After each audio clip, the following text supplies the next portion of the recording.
CERO stock analysis and CERO stock prediction. In this 1 minute video, I'm going to show you exactly how I'm going to trade, what I'm going to do. I'm the only guy in the space with 40,000 videos, you know, so I've seen what's making me money and what's not.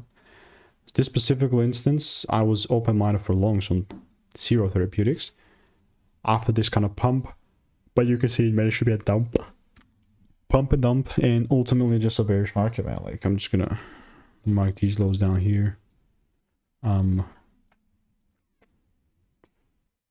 Only if I see breaks above 52 cents, I'm gonna look to buy. But other than that, it's just this is really tough and bearish for me, honestly. And if it doesn't start breaking above 52 cents, there's just no way that I'm gonna look to buy. I'm just being very upfront and honest. So if you do want to learn how I'm making 5 to 10K per month, click the first link in the description, get my free emails, and I will continue to keep you updated. Goodbye and enjoy.